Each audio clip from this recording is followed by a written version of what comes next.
making some more coffee here, and this one is an Ethiopia Sidamo.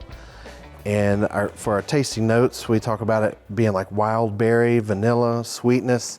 And I've always enjoyed it and appreciated it because it has I'm not gonna tell you, I'm gonna let you sniff it and see what you think about it. And feel free to pass it around, just kind of jostle it up, and you can get some ideas about different things. It's just really interesting how, the same plant can produce so many different things. So there's like tell me what you smell when you sniff that. Blueberry? Is that weird? Yeah, no, it's not weird at all. That's exactly right. We always say that it smells like blueberry cobbler. When I first started, I was super nervous about saying what I smell. You give it another sniff, because there's no wrong answer. That's the other thing. That's what I learned. That's really hard about when you're cupping. You tell people what you taste, and you make notes for the farmers, and the farmers come back and. It doesn't seem to be as sharp as some of the other coffees I smell. Absolutely, it's like part of this vanilla creaminess. There's the taste is, I'm brewing some now, you can taste it, but sometimes it's off the charts. Like you might have something that smells like this and it might taste like lemons. I mean, you never know, but like this one tastes like it smells. It's pretty good. And we look for coffees like that are stable, that are good through the entire process. Oftentimes the mark of a good coffee is that when you first taste it, it might be anything that's too hot, you're not really getting the right stuff on your tongue. We were watching this documentary together yesterday. It's called A Film About Coffee. I recommend it. There are lots of little things in there, and there are lots of tidbits that I picked up that I wanted to make sure to drop on you here today. And there are lots of things, lots of wisdom in there. One of the guys talks about, you're brewing this thing at like 200 degrees, and as it starts to drop through the 180 degree range, you start picking up a certain amount of flavors and notes. And as it drops to the 130 degree range, you pick up a whole other set of tastes. And it takes a lot of time and a lot of being able to manage your 5 M's, all your minerals and microbes, and to get all these tastes out of there. I mean, it's just the art, the whole process just is fascinating to me. So I'm never tired of it. And people say, so you work in it every day, you must get tired of smelling. I can tell you that I've never not smelled it. It's not a smell I get used to. It's not like a cologne that you wear too much of where everybody smells it but you. It's like I'm aware of the smell. It is around me and it makes me happy all the time. And that's special, when a product can do that. I think, and just listening to a lot of the specialty coffee speakers and people across the supply chain, that not everybody came into the business with this love for coffee. People appreciated it, but as you get to know the story of just that evolution and learning so much more about it, I think that the counterculture developed a flavor wheel that I think is helpful, and just kind of testing your own, let me see if that matches up with what the roaster said that they got out of it. Another piece of the sustainability conversation, there's this big discussion about the yield and keeping the yield up, and that has to do with keeping youth in coffee on the farming end, into the health of the plants, but also on the consumer end. And one of the things that they're saying is just Caucasians are well represented on the consumer end, and it takes us as being part of the supply chain to ensure that there's a continuation and growth in coffee by our hires of who we hire to work in coffee, because we know that brings more people to a deeper level in understanding of it, and just continuing to introduce people of all races, on all walks of life. And again, that you guys are here says a lot, your openness to learn, and it's just about that messaging and storytelling and getting that word out. Are you still tasting? Do you taste what you smell? A little, still too hot. Are there any questions so far about? Most of the soils that this coffee is grown on, is it generally volcanic soil? Well, it can vary based on region. What's been your experience where you've been about the?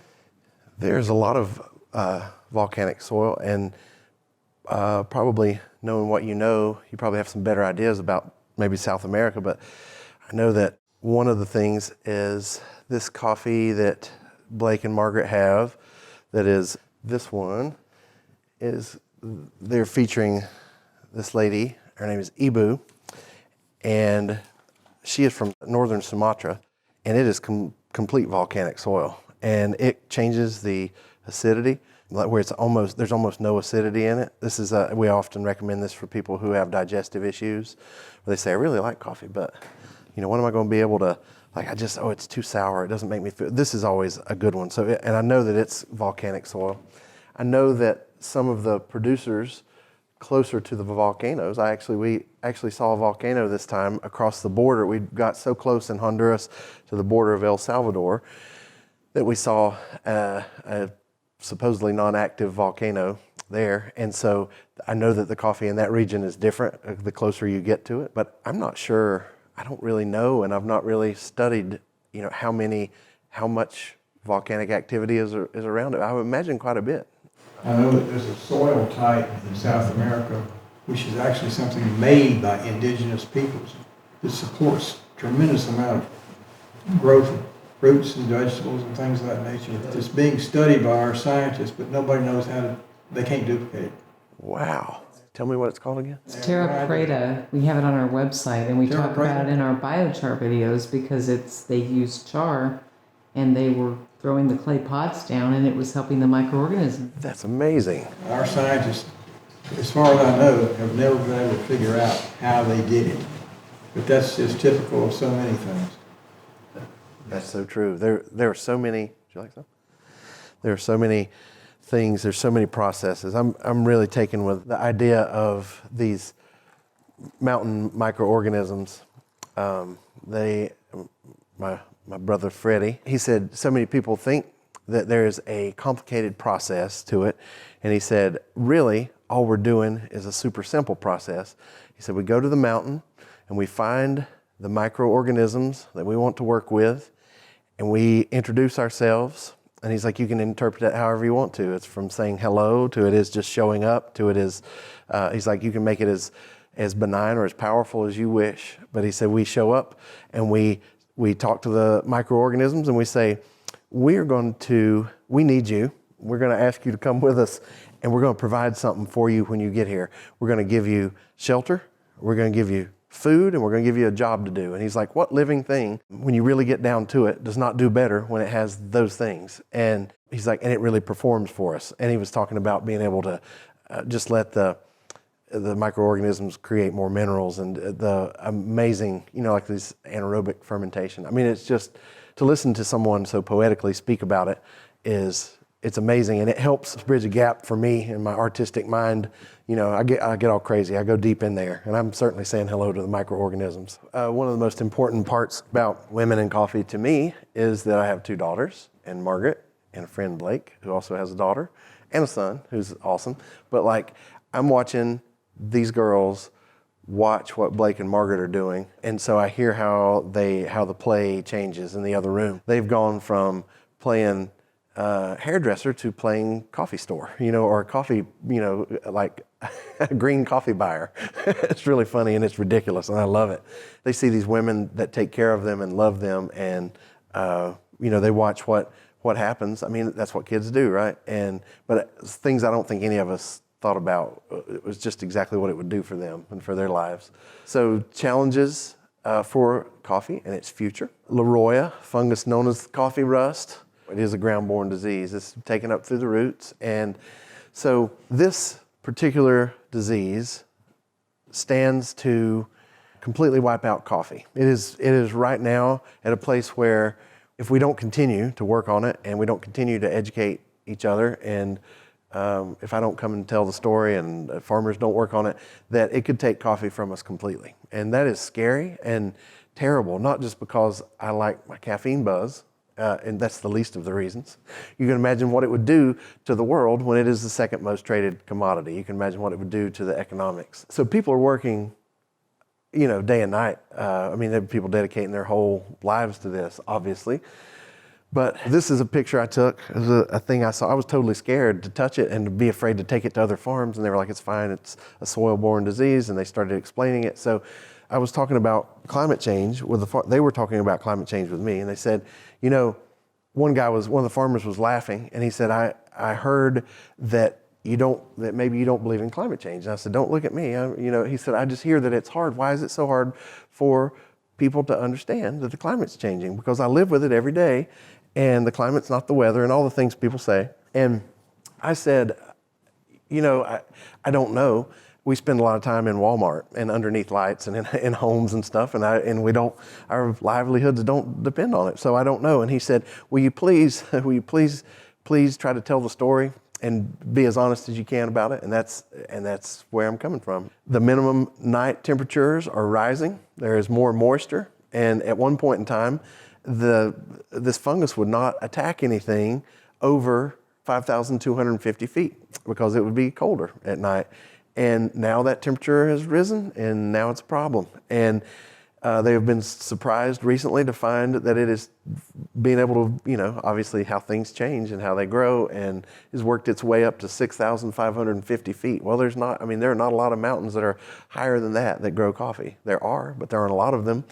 And so the way that they're fighting back, there's a lot of interesting ways, some solutions. My friend here works in the chromatography lab, and this is fascinating and incredible, and I'll show you at some point, and maybe if we do another one of these, I'll bring some for samples. But that is like a coffee filter material, and he works up a solution, and he takes a soil sample, and he wets the paper first and cleanses it of things, and then he puts the solution on there and he leaves it overnight, and it comes back and it tells the story. So this guy knows how to read these things. And at COMSA, they have a full chromatography lab dedicated to every time a farmer comes. Like I said, I tell the story. They come to the gates and say, I need help, I'm ready, help me.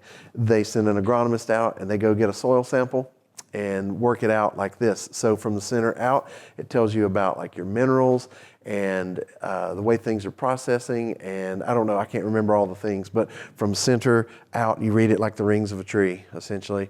And it tells you what your soil is missing. It tells you what what kind of amendments you might need. And something I didn't mention before is that at COMSA, they make all their own fertilizers and make them available at a very low cost of trade. Like they might move a cent or two off of the price of coffee so that the farmer can get way more than they'd ever be able to buy. And they have big sheds where they bring these mountain microorganisms in, where they give them shelter. As I was speaking, these big sheds that they make huge barrels of liquid fertilizer, and it's so labor intensive, and the yield is, like we were talking about, the yield is so much less than conventional farming. But when people understand what it does to their life and to the product, and that they can make more money by making a better coffee, they do that, and it works for them. So often the premiums that we were talking about from fair trade, or the premiums that I pay to these farmers that we choose or that we negotiate on how much to pay, they put it back into this research. Some really good friends of mine gifted them some equipment and some, I don't know how much of it, they're really, some of my favorite people are the sneaky good doers. And so I don't really know how much of this chromatography lab was built by them, but I think it was probably a lot of it. And so now they are able to have this tool, and they're able to, I call it like agriculturally raging. Like once they got that thing going, they were out working the soil and being like, you need this and you need that, and let's get you more of this and let's get you more of that. And it's a beautiful thing to watch somebody who needs something get it and use the hell out of it. And that's what they're doing. Another solution to Laroya is to stump the plants, cut them flat or dig them up if you can and get them the hell out of there and wait it out. But in order for you to wait it out, you got to wait 2 or 3 years for that, some seasons. You got to hope that it stays dry enough, that it gets cold enough to kill the fungus. And that's not economically feasible. Like, what are you going to do in your field during that time? Nothing. You can't put anything else there. You got to, not because it would be affected by that, but because you're keeping other organisms and balances off. It's terrible. So that is not always the way that you want to go about it. But another exciting way is these new varieties. The tastes are all over the place. They're working on, like I said, you got to introduce yourself to a coffee. You got to get to know it. Like, these things are brand new, but they are Laroya resistant, which is wonderful. And I try to offer the encouraging words to say, hey, at least you've got something that is, it might not be tasting like you want it, but I promise you, if you've got it and you're the last person with caffeine, somebody's going to pay you a great price for it. So we got to start there. Remember that we're at least, even though the taste is not where you want it, that a variety is available that will beat the La Roya, at least thus far. So it's a race against time. It's a race against economics. It's amazing. So all the farmers are like, what do you mean people don't believe that the climate changes? What do you mean? What do you mean? And I can't explain it to them. I don't know what to say about it. It's very uncomfortable for me in a lot of times and situations, because there they are living the story and they're like, how can you not see it? So I see it, and I'm raising my hand to say I see it. I see it firsthand. Climate is not weather, and climate is affecting my friends, and is affecting my business, and it's affecting the coffee that we like to drink and the foods that we like to eat, and it's affecting everything. So there we go. I said it. More challenges. So this is something Blake was speaking about. Engaging youth to continue farming, finding ways to continue the legacy. This is one of the coolest things. We went to the Komsa International School where they're learning Japanese and German and and English and all these things. And these kids were so excited to engage with us and all the other roasters that were on this trip with us. They're just hungry for knowledge. They are hungry to know about where we come from, and a lot of them were North Carolinians originally. There's a huge Honduran population in North Carolina, Raleigh being the center of that, but a lot of Hondurans. And so there were 3 or 4 kids in this class who were like, where are you from? And I'm like, North Carolina. And they're like, me too. And I'm from Winston-Salem, and I'm from Durham. And I'm like, I'm from Old Fort. It's funny. And they're like, what? Where's that? Near Asheville. So pretty amazing to watch these kids. And a lot of them are going to fly right out of there, and they're going to take off, and they're going to live in New York City and do something cool. But a lot of them are already starting to watch their older cousins. So it's hard to explain, but I've been going for so many years that I saw these kids when they were in kindergarten, and some of them recognize me, and it's really sweet and really cool. And they say, hey, you're the coffee guy, and you, all of you, and you buy coffee from my dad. And like kids will come running up to me at the school, and like, I never thought that would ever happen to me. What an amazing thing that I'm in a land so far from home, and I've got kids tugging on my shirt being like, hey, thanks for buying my dad's coffee. It's really, really cool. And they work really hard at making sure the kids can do whatever they want to do. They're not telling them to be farmers, but the great thing is they see their older cousins coming back and being Q graders, which is, being able to understand the full grading system and how that works with economics. They're watching them be, any of the scientific things you've seen in any of these slides. They're watching that happen, and often they want to be a part of it. And we were in one of the high-level high school bilingual classes, and I found out that 12 of the kids from the class are coming to North Carolina this summer. And they were like, it's sometimes really boring. And I said to the teacher, can I go get a van and come get you guys and bring you to the mountains? And they were like, and she was like, yes, you can do that. And so I think I'm going to do it. If at all possible, I'd like to, bring them. So I'm telling everyone so that you all know that at some point this summer that's going to happen. If you have any ideas about how we can interface and interact, I know that this is a awesome and loving, and this is a place of the mind and heart. So I want to say it out loud. I want to say it on the video so that we can help welcome them like they welcome me, and maybe give them a taste of what kind of agriculture we have here, because they're dying to know. Like, what do you do? How you have farmers, but you don't have coffee? I mean, vegetables, what? Cows, what? And I'm like, let me pick you up in a 15-passenger van and we'll talk about it. I mean, it just seems like the coolest thing. These kids are affected. Margaret visited this farm, this young man and his mom, and they're a unit together. He doesn't work on the farm. He is there. And how do you, as a farm child, not work on the farm some? But it's not like child labor. There's a bunch of that. There are a lot of people who worry about it and who ask me questions about it. Like, do they just, what goes on? They're agricultural kids. They are going to be on the farm doing things. It does not mean that there's child labor happening. I'm sure that there are places in Honduras that happens, but I know firsthand it's not happening here. But I see this kid, and I hear him say, I want to be a farmer like my mom. How cool is that? These 2 ladies work in the chromatography lab, and they are interns, and this is her child, and he is a super cool little kid, and he's around all these farmers. They grow mushrooms in this lab, and he wants to be a mushroom farmer.